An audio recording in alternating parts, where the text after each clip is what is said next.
Hai guys, selamat pagi. Kembali lagi dengan JJ Pro. Hari ini saya sangat berbahagia sekali karena saya bertemu dengan seorang yang muda tapi sangat luar biasa. Siapa beliau?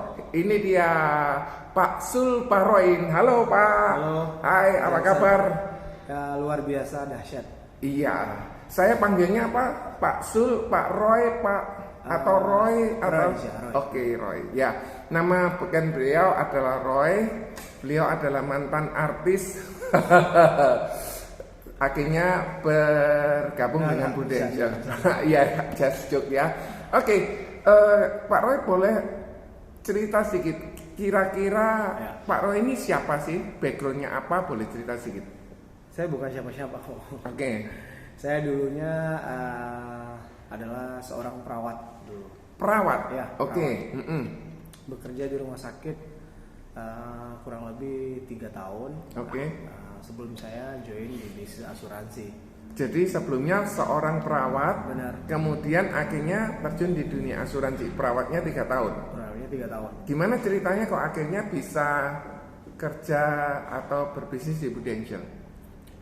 Ya, saya bersyukur sekali. Pertama kali saya bersyukur karena saya udah dipertemukan dengan bisnis yang luar biasa menurut saya. Karena bisnis ini telah banyak mengubah hidup saya pastinya. Kalau dulu saya juga sebenarnya masuk perawat juga bukan satu cita-cita dari kecil karena saya anak perantau. Emang dari mana? Saya bukan asli orang di Bukan Gresik atau Surabaya. bukan Gresik atau bukan Surabaya, oke? Benar, saya orang Pontianak. Pontianak, Sumatera. No, Kalimantan Barat. Pontianak itu Kalimantan Barat. Iya, iya, iya. Jadi tahun 2005 saya ke Jawa. Tujuannya waktu itu mau kuliah di universitas ternama seperti UGM, Brawijaya ataupun UNER. Saya memilih untuk ngambil jurusan bahasa Inggris, tapi karena nggak keterima, lalu kemudian ada saudara yang mengarahkan ke perawat dan diiming-imingi mau dikuliahkan karena pada saat itu memang saya dan keluarga kekurangan biaya untuk kuliah. Akhirnya mau untuk dikuliahkan perawat. Oke, jadi awal mula perawat adalah baju loncatan untuk ke kuliah selanjutnya. Terus kemudian akhirnya kok bisa bergabung di Budi Angel? Apa cerita yang mendasarinya? Ini tahun 2008 saya lulus kuliah itu saya sangat-sangat digampangkan. Alhamdulillah saya langsung keterima kerja di salah satu rumah sakit umum daerah Kabupaten Gresik. Oh, langsung di kota ini juga. Benar. Bekerja sebagai perawat, oke? Sebagai perawat. Nah, saya jalani 1 tahun pertama ya kalau boleh dibilang ya luar biasa. Hasilnya luar biasa, nggak cukup maksudnya. Ya, memang kondisi ya, oke. Benar. Jadi pada saat itu saya awal-awal digaji itu di rumah sakit itu 300.000. Tahun berapa ya? Tahun 2008-2009. Ya, lumayan kecil lah ya. Lumayan kecil banget. Bahkan sebenarnya sempat kerja di rumah sakit swasta di Surabaya di Jemur Sari. Oke. Karena banyak saran dari orang-orang terdekat untuk memilih rumah sakit negeri, rumah sakit pemerintah. Akhirnya saya ambil bekerja di rumah sakit pemerintah dengan gaji yang kecil tadi. Jauh lebih kecil ya? Jauh lebih kecil. Dengan harapan ya suatu saat biasanya kok kerja di rumah sakit pemerintah tuh lebih diutamakan untuk jadi pegawai negeri sipil. Oke. Nah, 3 bulan pertama saya digaji 300, bulan keempat naik. Saya pikir dengan saya bertambah, maksudnya masa jabatan kerja yang bertambah, saya akan dapat penghasilan yang lebih besar. Setahun saya jalanin, ternyata income itu memang nggak seberapa signifikan naiknya. Akhirnya saya sempat kerja yang lain di luar jadi perawat, sempat juga home care. Orang-orang kesehatan tuh pasti tahu. Tambahan ya. Home care tuh datangin pasien ke rumah-rumah. Oke. Lalu kemudian karena masih ada waktu malamnya saya kadang-kadang masih jadi kurir. Oke. Kok boleh dibilang saya udah kerja keras sih dari pagi jam 7 pagi sampai jam kadang-kadang jam 11 malam ya baru pulang ke kos.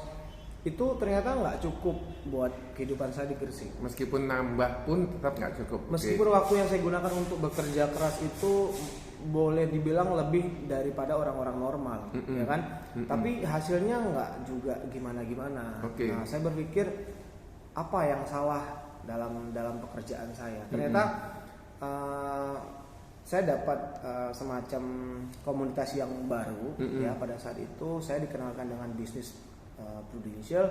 Saya awalnya nggak tahu sama Prudential, cuman gara-gara diajak teman untuk coba-coba join. Mereka pun rata-rata teman-teman waktu itu, saya tuh punya teman anak-anak band ya di Gresik. Oh, anak band, oke. Anak band, band Rono, band Rene. Gitu ya.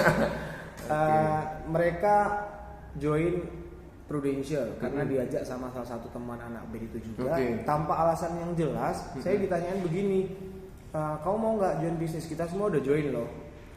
Saya nggak punya alasan kenapa saya harus join. Yang saya tahu alasan kenapa saya ikut itu karena mereka ikut. Karena jadi awalnya ikut-ikutan dan kepengen coba-coba. Nggak jelas juga apa itu Prudential, apa itu asuransi, saya nggak paham karena mungkin ya waktu saya habis dipakai untuk kerja, jadi nggak sempat mikir bisnis Prudential itu apa, apalagi tahu bahwa Prudential itu adalah perusahaan asuransi besar, nggak tahu sama sekali. Cuman karena ikut-ikutan akhirnya saya coba ikut acara BOP. Nah, di acara BOP itu saya kenal salah satu leader yang luar biasa menurut saya, yang banyak mengubah mindset saya. Jadi diperkenalkan bahwa ini bisnis itu kenapa sih kok anak muda itu mesti bisnis? Kenapa kita kerja keras tapi hasilnya tidak seperti yang kita harapkan? Ternyata kesalahannya ada pada kendaraan. Maksudnya gimana? Kalau misalkan kita udah bekerja keras tapi pekerjaan yang kita lakukan itu salah, ya hasilnya nggak gimana-gimana. Analoginya, kalau misalkan kita nih menggunakan kendaraan nih, kita udah latihan, mungkin bahkan skill kita bisa dibilang seperti Valentino Rossi lah misalnya. Tapi Valentino Rossi menggunakan kendaraan yang salah. Mungkin saya naiknya motor yang 1000 cc, tapi Valentino Rossi mungkin naik motor yang 120 cc atau 150 cc. Kan sehebat-hebat apapun kita mengendarai kendaraan itu, tapi kalau kendaraannya salah juga bakal susah. Jadi oh ya udah, berarti mesti bisnis. Nah, sedangkan pada saat itu dijelasin bahwa salah satu bisnis yang tanpa modal, kemudian tanpa resiko, minim resiko ya kalau saya bilang ya, dan nggak butuh banyak pengalaman adalah bisnis asuransi Prudential. Ya, awal-awalnya belajar dan akhirnya sampai sekarang jalan bisnis Prudential. Kapan mulai mutusin saya fokus di Prudential? Setelah setahun saya menjalankan bisnis Prudential. Kenapa kok saya memutuskan untuk full time? Ya, menurut saya kalau saya bertahan di rumah sakit pada saat itu ya, dengan status saya masih honorer, lalu saya melihat sekeliling saya teman-teman yang udah senior, mereka tuh rata-rata dapat posisi PNS itu nggak sebentar. Butuh waktu yang panjang. Butuh waktu lama, 10-15 tahun. Itu pun nggak mesti. Artinya nggak dijamin kamu bertahan 15 tahun pasti diangkat menjadi seorang PNS. Kalaupun diangkat menjadi seorang pegawai negeri sipil, bukan saya mau merendahkan profesi atau status sebagai pegawai negeri. Saya pikir-pikir apa yang saya kejar, apa yang saya dapat gitu loh. Nah, saya tanya dong sama teman-teman senior, udah berapa lama menjadi pegawai di rumah sakit, berapa lama baru diangkat menjadi pegawai negeri, lalu sekarang berapa kira-kira penghasilan yang diterima. Saya tuh kayak kepo gitu loh. Cari ada yang 23 tahun hari ini posisi masih kepala ruangan, ada yang 23 tahun hari ini mungkin hanya perawat senior tapi belum pegang jabatan apa-apa. Jadi saya tanya berapa penghasilan, ternyata jauh daripada yang saya bayangkan.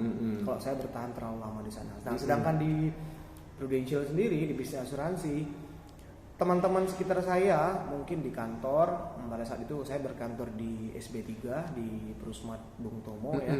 Dr. Ivan ya. Dr. Ivan Suryanata. Saya melihat di sekeliling saya ini orang-orangnya positif, lalu kemudian mindsetnya terbuka.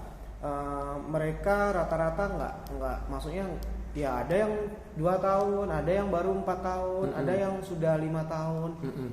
Hasilnya sangat-sangat jomplang. Artinya kalau misalkan di pegawai negeri saya berpikir pada saat itu tinggi, ternyata nominalnya misalkan berapa gitu ya. Jauh. Tapi kok di Prudential dengan baru 3 tahun, 2 tahun, 3 tahun itu bisa dibilang ada yang bahkan sudah 5 atau bahkan 7 kali lipat daripada di rumah 7 sakit. kali lipatnya kira-kira berapa? Wah, kalau ngomong angka nih Nggak enak ya? Ya, maksud saya Intinya sangat jauh dibandingkan dengan pekerjaan yang ada gitu ya. benar, pekerjaan mungkin PNS mungkin ya. Ya. Nominalnya berapa misalkan. Oke. Penghasilannya dari golongan ini misalkan golongan apa misalnya totalnya misal mohon maaf lagi sekali lagi saya hanya membuat perbandingan Analogi. untuk diri saya mungkin 5 juta ya. Itu bekerja sudah sekian tahun, 10 sampai 15 tahun misalkan.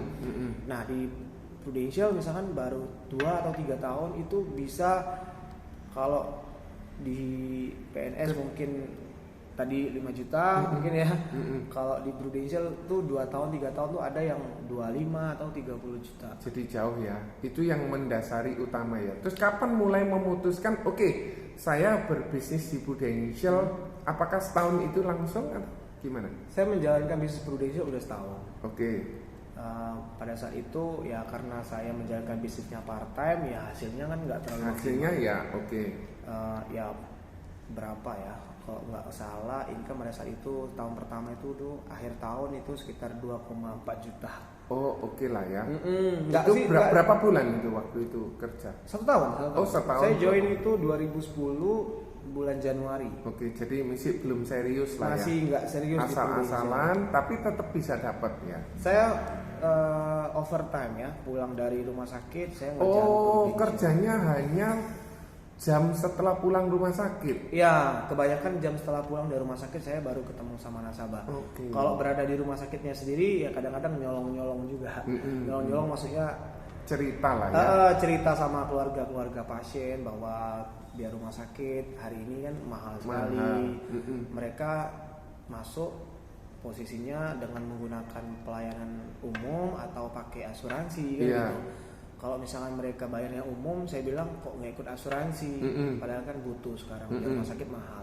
Ya cuma sedikit intro ya, menjelaskan. Cuman nggak bicara detail sih. Terus kemudian selama di Prudential apa aja yang udah pernah didapat selain dari income ya, income yang makin lama makin meningkat, apalagi?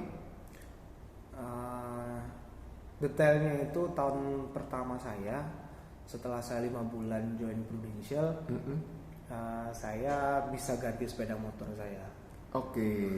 Awal sepeda motor bisa beli baru ya? Ya, saya ini kan ngekos kan, anak perantau kan, Jawa ini anak perantau. Pada saat awal-awal itu saya menggunakan sepeda motor Shogun Suzuki Shogun, sebut merek ya. 5 bulan jalan di bisnis Prudential, saya akhirnya bisa jual sepeda motor itu, saya DP-kan buat ngambil Fiction. Yamaha Fiction ya, yang lebih bagus, yang lebih laki gitu lah ya. Lebih cowok ya. Lebih cowok, Lalu kemudian setelah 1 tahun hasilnya seperti itu, saya bilang sama orang tua saya, kayaknya saya harus full time. Sempat dilarang sama orang tua karena udah dibayarin sekolah mahal-mahal sampai ngutang-ngutang segala macam gitu kan. Nah, tapi mau keluar ya, saya udah jelasin sedemikian bahwa saya kepengen bagian mereka. Akhirnya saya didoakan, direstuin lah istilahnya keluar. Nah, tahun 2011 saya punya goal. Saya udah mulai nata goal saya tahun 2011. Gabungnya tahun berapa? 2010 gabung, kemudian 2011 mulai menetapkan sebuah rencana. Rencananya apa?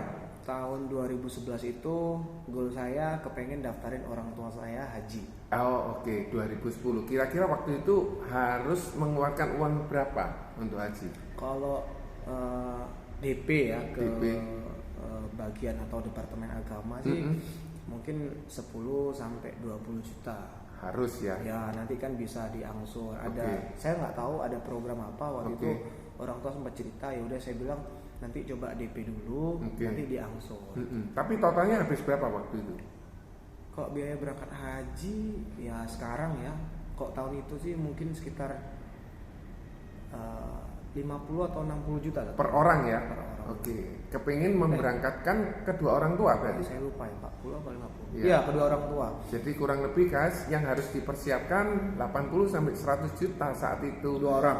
Dia dengan 2 orang dan harus DP kurang lebih 20 juta. Saya Iya. lupa pastinya, tahu saya, seingat saya kisaran mungkin 50 juta. 50 juta. Tapi kan nggak punya uang sebanyak itu.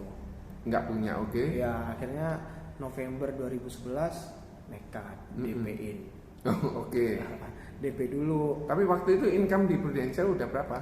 2011 akhir tuh udah punya penghasilan dari Prudential tuh 9 jutaan. Dari 2,5 langsung ke 9 jutaan ya? Iya. Itu sebabnya punya keberanian, kemampuan untuk membahagiakan orang tua melalui DP-in. program DP-in haji. Iya, benar banget. Untuk kedua orang tua.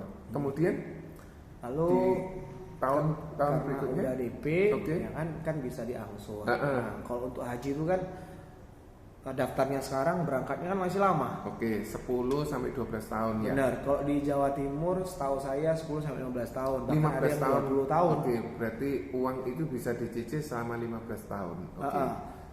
Tapi karena di Kalimantan Barat daftarnya di Pontianak itu alhamdulillah tahun 2014 ayah saya sama ibu saya udah berangkat Luar biasa 3 tahun, guys. 3 tahun. Dan 3 tahun harus dipenuhi itu untuk biaya keseluruhan hajinya itu. Cepet ya. Oke. Nah tahun 2012 goal saya yang kedua saya mulai wujudin. Jadi tahun pertama saya memang niat untuk daftarin orang tua haji. Tahun kedua saya mau beli mobil.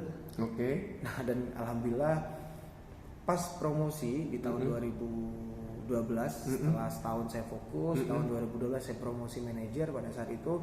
Unit manager ya, Ya, saat unit itu. Oke. manager. Dengan penghasilan segitu, saya rasa bisa nyicil mobil. Oke. Nah, saya ambil mobil pertama saya, mobil Terios. Oh, oke, congratulations. Warna putih. Oke. Ya.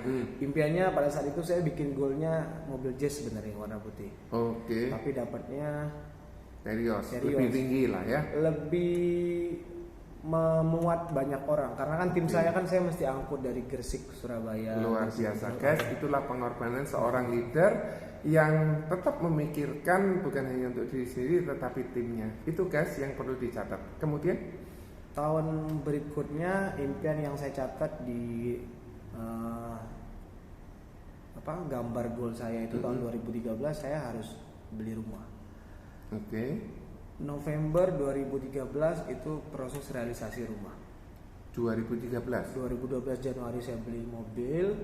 2013 bulan November masih tahun 2013 proses realisasi beli rumah. Padahal Anda masih punya cicilan haji, betul ya? Masih Anda punya, waktu itu mobilnya nyicil juga atau gimana? Nyicil juga. Kemudian Anda nekat untuk melakukan cicilan rumah juga. Oke. Ya apa caranya Anda ngatur keuangannya? Bagaimana cara Anda bisa memenuhi semua pengeluaran itu? Gini, usia saya waktu itu join itu usia 21 tahun. 21, oke. 22 saya memutuskan untuk full time. Oke. 23 saya promosi manajer. Oke. Ya kan? Usia 23 tahun ketika posisi manajer itu di akhir tahun itu penghasilan udah 18 jutaan. Meningkat 2 kali lipat guys. Ya. Jadi oke, untuk cicilan rumah, cicilan mobil. Cicilan rumah waktu itu cicilan kan haji. 5 juta. Oke. 5 juta. Cicilan mobil 5 juta. Oke, Oh, 10. cicilan haji kan terserah ada tabungan baru kita sisihkan. Oke. Kalau untuk biaya hidup ya memang harus ditekan karena belum maksudnya kan penghasilannya belum terlalu banyak. Tapi dari 18 juta sampai 20 juta penghasilan di tahun ke-3 ya. 3 itu ya saya rasa cukup untuk mengambil mobil sama rumah. Oke. Ya cukup nekat juga guys untuk seorang unit manager melakukan cicilan entah itu mobil, entah itu rumah, entah itu untuk tabungan haji, Mm-mm. dan harus diikuti dengan satu tindakan tertentu pasti. Benar. Ya, Targetnya apa? ada. Targetnya. Gimana cara ngatur? Ini hanya pendapat ya. Terkadang cicilan itu bisa membuat kita sangat termotivasi untuk bekerja. Untuk maju karena udah ada desakan cicilan. Oke. Iya, terkadang. Tapi ada juga pengalaman orang yang akibat karena cicilan terlalu tinggi, tidak diukur secara kemampuan, orang tersebut stres untuk kerja. Betul. Nah, pada saat itu saya masih sangat-sangat muda. Menurut saya mesti punya target. Tahun 2012 saya mesti beli mobil, 2013 saya mesti punya rumah. Lalu kemudian 2014 pada saat itu saya bikin goal itu buka kantor. 2014. Iya. Seperti ini guys, ini kantornya nuansanya Prudential Syariah, warnanya hijau. Kemudian beliau memiliki impian 2014 punya kantor tersendiri. Punya kantor. Ya pada saat itu 2014 kan 2013 saya promosi senior manager. Senior unit manager, oke. Ya awal-awal tahun penghasilan udah 18 kan. 2012 awal saya punya income 9, 2013 awal saya udah punya penghasilan 18 sampai 20 juta. 2013 akhir itu luar biasa, omsetnya di Prudential pada saat itu luar biasa. Saya 2012 itu omset direct unit itu 1,9 M. Hampir 2 M guys, Ya. itu kaliin aja. Anda yang sudah leader, sudah agent bisa ngitung sendiri ya.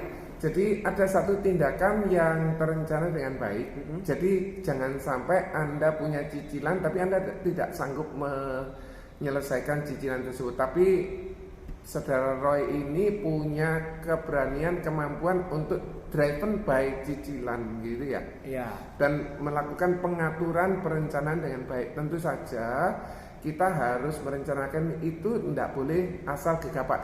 Sono punya mobil, sono beli mobil, saya harus ikut. Nggak boleh seperti itu, tetapi melakukan tindakan bijaksana.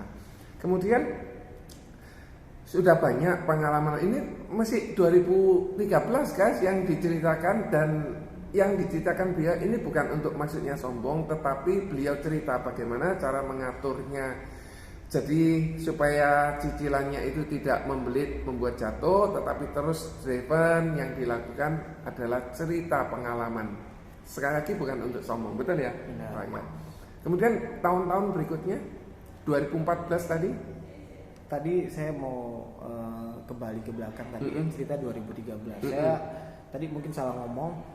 2013 awal itu ketika udah promosi senior manager itu income kan udah 18 jutaan. 2013 akhir tuh yang waktu saya udah berani ngambil rumah itu bukan 18 tapi